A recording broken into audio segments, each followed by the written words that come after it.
ನೋಡಿ, ಆಸೆ ಇಟ್ಕೊಳ್ಳುವಂಥದ್ದು, ಮಾತಾಡುವಂಥದ್ದು ಎಲ್ಲರಿಗೂ ಸ್ವಾತಂತ್ರ್ಯ ಇದೆ. ಒಂದು ಪ್ರಜಾಪ್ರಭುತ್ವ ವ್ಯವಸ್ಥೆಯಲ್ಲಿ ಶಾಸಕರು ತಗೋಬೇಕಾಗಿರುವಂಥ ತೀರ್ಮಾನ ಸಂಖ್ಯಾಬಲದ ಮೇಲೆ ಸರ್ಕಾರಗಳ ರಚನೆ ಆಗುವಂಥದ್ದು. ಸೊ ಇದನ್ನ ಯಾರು ಏನು ಹೇಳಿದ್ದಾರೆ ಅದಕ್ಕೆ ನಾನು ಪ್ರತಿಕ್ರಿಯೆ ನೀಡೋದಲ್ಲ. ನನಗೂ 100 ಆಸೆ ಇದೆ, ಆ ಆಸೆಗಳನ್ನ ವ್ಯಕ್ತಪಡಿಸೋದಲ್ಲ. ಸೊ ಹಾಗಾಗಿ ಈಗ ಸ್ವಾಮೀಜಿಗಳು ಅವ್ರಿಗೆ ಅಪಾರವಾದಂಥ ಗೌರವ ಇದ್ರೂ ಕೂಡ ರಾಜಕೀಯವಾದಂಥ ವಿಚಾರಗಳಲ್ಲಿ ನಾವು ಯಾವ ರೀತಿಯ ಸನ್ನಿವೇಶಗಳು ಬರುತ್ತೋ ಆ ರೀತಿ ಕೆಲಸ ಮಾಡ್ತೀವಿ. ಸ್ವಾಮೀಜಿಗಳು ಈ ತರ ಮಾತಾಡೋದ್ರಿಂದ ಇಲ್ಲ, ಎಲ್ಲರಿಗೂ ಸ್ವಾತಂತ್ರ್ಯ ಇದೆ, ಎಲ್ಲರೂ ಏನು ಬೇಕಾದ್ರೂ ಮಾತಾಡ್ಬೋದು. ಹಾಗಾಗಿ ನಮ್ಗೇನಾಗುತ್ತೆ, ಯಾಕೆ ಮಾತಾಡಿದ್ರಿ ಅಂತ ಕೇಳುವಂಥ ಪ್ರಶ್ನೆ ನಾನು ಕೇಳಕ್ಕಾಗಲ್ಲ. ಸರ್, ಆಮೇಲೆ ಸಂಪುಟ ಪುನರ್ರಚನೆ ಬಗ್ಗೆ ಏನ್ ಸರ್, ಏನ್ ತಾವು ಕೂಡ ಆಕಾಂಕ್ಷಿ ಇದ್ದೀರಿ? ನಾನು ಬಹಳ ಹಿಂದಿಂದಲೂ ಇದೇ ಮಾತು ಹೇಳಿರುವಂಥದ್ದು.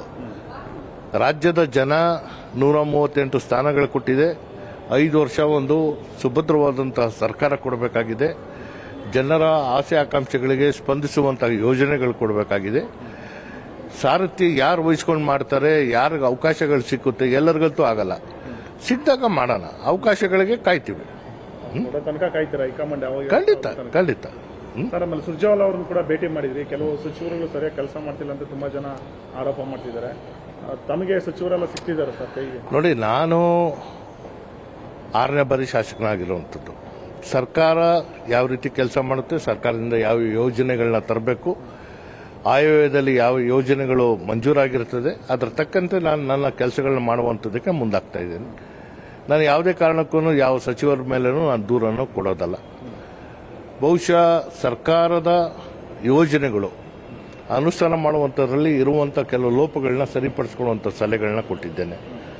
ಈಗ ಉದಾಹರಣೆಗೆ, ಈಗ ನಾವು ಪಂಚ ಗ್ಯಾರಂಟಿಗಳು ಏನು ಕೊಡ್ತಾ ಇದ್ದೀವಿ, ನಮ್ಮ ಉದ್ದೇಶ ರಾಜ್ಯದ ಉದ್ದಕ್ಕೂ ಜನರಿಗೆ ಆರ್ಥಿಕ ಪರಿಸ್ಥಿತಿ ಉತ್ತಮ ಆಗಬೇಕು ಅಂತ, ಅವರ ಬದುಕನ್ನು ಕಟ್ಕೊಳ್ಳುವಂಥ ಅವಕಾಶಗಳಾಗಬೇಕು ಅಂತ.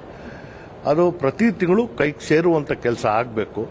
3-4 ತಿಂಗಳು ಆಗ್ತಾ ಇರೋದ್ರಿಂದ ನಮ್ಮ ಯೋಜನೆಗೆ ಗೌರವ ಸಿಗ್ತಾ ಇಲ್ಲ ಅನ್ನೋ ಮಾತು ಕೂಡ ನಾನು ಹೇಳಿದ್ದೇನೆ.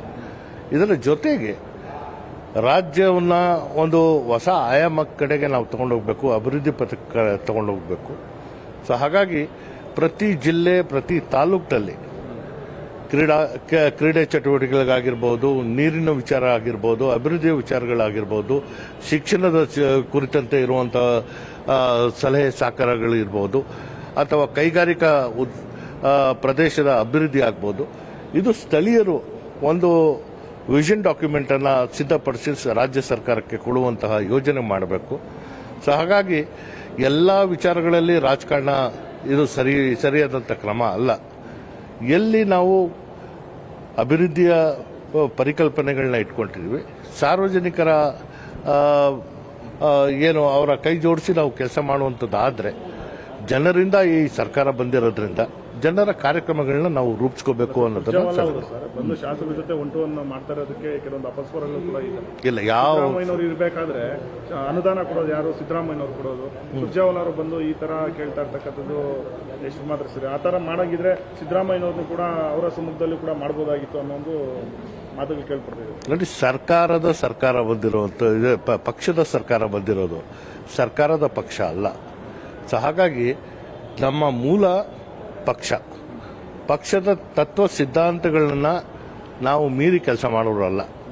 ಹಾಗಾಗಿ ಪಕ್ಷದಿಂದ ಸರ್ಕಾರ ಇರೋದ್ರಿಂದ ಪಕ್ಷ ಎಲ್ಲ ಸಂದರ್ಭದಲ್ಲೂ ಸರ್ಕಾರದನ್ನ ಹತೋಟಿಗಿಟ್ಕೊಳ್ಳುವಂಥದ್ದು, ಎಲ್ಲಾದರೂ ದಾರಿ ತಪ್ಪಿದ್ದಂತಹ ಸಂದರ್ಭದಲ್ಲಿ ತಿದ್ದುವಂಥದ್ದು, ಪಕ್ಷ ತಿದ್ದುವಂತಹ ಸಂಪೂರ್ಣವಾದಂಥ ಅಧಿಕಾರ ಇದೆ. ಇಂಥ ಅಪಸ್ವರಗಳು ಸರಿಯಲ್ಲ ಅಂತ ನಾನು ಹೇಳ್ತೇನೆ. ಸರ್, ಆಮೇಲೆ ಈಗ ಸಿದ್ದರಾಮಯ್ಯನವರಿಗೆ ಎಐಸಿಸಿ ಸಲಹಾ ಮಂಡಳಿಯಲ್ಲಿ ಸ್ಥಾನಮಾನ ಕೊಟ್ಟಿದ್ದಾರೆ. ಅವರು ಕೂಡ ರಾಷ್ಟ್ರ ರಾಜಕಾರಣಕ್ಕೆ ಹೋಗ್ತಾರೆ ಅನ್ನೋ ಚರ್ಚೆಗಳು ಶುರುವಾಗಿಲ್ಲ. ನೋಡಿ, ಒಂದು ಹಿಂದುಳಿದ ವರ್ಗಗಳ ಒಂದು ಚಿಂತಕರು, ಆ ಸಮುದಾಯದಿಂದ ಬಂದಿರೋರು, ಮೈಸೂರು ಯಾವಾಗಲೂ ಹಿಂದೆ ದೇವರಾಜ ಅರಸರಿಂದ ಕಾಲದಿಂದನೂ ಹಿಂದುಳಿದ ವರ್ಗಗಳ ನೇತಾರರಾಗಿ ದೇವರಾಜ ಅರಸರು ಆ ಗರಡಿನಲ್ಲಿ ಸಿದ್ದರಾಮಯ್ಯರು ಬೆಳೆದಿರೋದ್ರಿಂದ ಹಿಂದುಳಿದ ವರ್ಗಗಳ ಒಂದು ಸಮಿತಿಯ ಮುಖ್ಯಸ್ಥರಾಗಿ ಎಐಸಿಸಿ ನೇಮಿಸಿದೆ ಅಂತ ಹೇಳಿದಾಗ ನಾವು ಏನು ಸುಧಾರಣಾ ಕ್ರಮಗಳು ಇಲ್ಲಿ ಈ ರಾಜ್ಯದಲ್ಲಿ ಹಿಂದುಳಿದ ವರ್ಗಗಳಿಗೆ ಮಾಡಿದ್ದೀವಿ, ಅದು ದೇಶದ ವ್ಯಾಪ್ತಿನಲ್ಲಿ ಹಿಂದುಳಿದ ವರ್ಗದವರಿಗೆ ಕೊಡಬೇಕಾಗುತ್ತೆ. ಯಾಕಂದರೆ 60-65% ಹಿಂದುಳಿದ ವರ್ಗಗಳೇ ಇರೋದು. ಆ ಹಿಂದುಳಿದ ವರ್ಗಗಳಿಗೆ ಯಾವ ರೀತಿಯ ಕಾರ್ಯಕ್ರಮಗಳನ್ನ ಕೊಡಬೇಕು, ಹಿಂದುಳಿದ ವರ್ಗ, ಅಲ್ಪಸಂಖ್ಯಾತರು, ದಲಿತರು. ಇವತ್ತೇನು ಇದು ಮೂರು ವಿಚಾರ ನಾವು ಮಾತಾಡಿದಾಗ ಕೆಲವರಿಗೆ ಅದು ಏನಾಗುತ್ತೆ ಅಂದರೆ ನೋವಿನ ಸಂಗತಿ ಆಗುತ್ತೆ. ನಾವು ಯಾವತ್ತೂ ಮುಂದುವರೆದಂತಹ ಜನಾಂಗಗಳ ವಿಚಾರ ನಾವು ಮಾತಾಡ್ತಾ ಇಲ್ಲ. ಇಲ್ಲಿ ಹಿಂದುಳಿದ ಅಂತ ಹೇಳಿದಂತಹ ಸಂದರ್ಭದಲ್ಲಿ ಶೈಕ್ಷಣಿಕವಾಗಿ, ಆರ್ಥಿಕವಾಗಿ, ಸಾಮಾಜಿಕವಾಗಿ ಯಾರು ಹಿಂದುಳಿದಂತಿದ್ದಾರೆ, ಎಲ್ಲ ಜಾತಿನಲ್ಲೂ ಬಡವರಿದ್ದಾರೆ. ಅಂಥವ್ರಿಗೆ ನಾವು ರಾಜ್ಯ ಸರ್ಕಾರ, ಮಾನ್ಯ ಮುಖ್ಯಮಂತ್ರಿಗಳಾದಂಥ ಸಿದ್ದರಾಮಯ್ಯ ಅವರ ಒಂದು ಕನಸು ಏನು ಹಸಿವು ಮುಕ್ತವಾದಂಥ ರಾಜ್ಯ ಮಾಡಬೇಕು, ಒಂದು ಪರಿಕಲ್ಪನೆ ಇಟ್ಕೊಂಡು ಕಾರ್ಯಕ್ರಮಗಳನ್ನ ನಿರಂತರವಾಗಿ ಕೊಡ್ತಾ ಬಂದಿದ್ದಾರೆ. ಹಾಗಾಗಿ ಅವರಿಗೆ ಹಿಂದುಳಿದ ವರ್ಗಗಳ ಒಂದು ಸಮಿತಿಯ ಮುಖ್ಯಸ್ಥರಾಗಿ ಮಾಡಿದ್ದಾರೆ. ಅಂದ್ರೆ ಸರ್ ಈಗ ಅವರಿಗೆ ಅಹಿಂದ ಸಿದ್ಧಾಂತವನ್ನ ಈಗ ಎಐಸಿಸಿನೂ ಕೂಡ ಇಲ್ಲ ನೋಡಿ, ಯಾವುದನ್ನ ಒಪ್ಕೋಬೇಕು ಯಾವುದು ಬಿಡಬೇಕು ಅನ್ನೋದಲ್ಲ. ಹಿಂದುಳಿದಂತಹ ಆ ಜನಾಂಗಗಳಿಗೆ ಒಂದು ಶಕ್ತಿ ಕೊಡುವಂತಹ ಪರಿಕಲ್ಪನೆ ಇಟ್ಕೊಂಡು ಎಐಸಿಸಿ ಇವತ್ತು ಮುಂದಾಗಿರುವಂಥದ್ದಕ್ಕೆ ಮಾನ್ಯ ಮುಖ್ಯಮಂತ್ರಿಗಳಾದ ಸಿದ್ದರಾಮಯ್ಯ ಅವರ ದೂರದೃಷ್ಟಿ ಅವರಿಗೆ ಯಶಸ್ಸು ದೊರಕಲಿ ಅಂತ ನಾನು ಹಾರೈಸ್ತೇನೆ. ಒಂದು ಹಿಂದುಳಿದ ವರ್ಗಗಳಿಗೆ ಒಂದು ನ್ಯಾಯ ಸಮಿತಿಯನ್ನು ಕೊಡ್ತಾರೆ ಅನ್ನೋ ವಿಶ್ವಾಸ ನನಗಿದೆ. ಆ ಕೆಲಸ ಅವರಿಂದ ಅಪೇಕ್ಷೆ ಇಟ್ಕೊಂಡಿದ್ದೆ.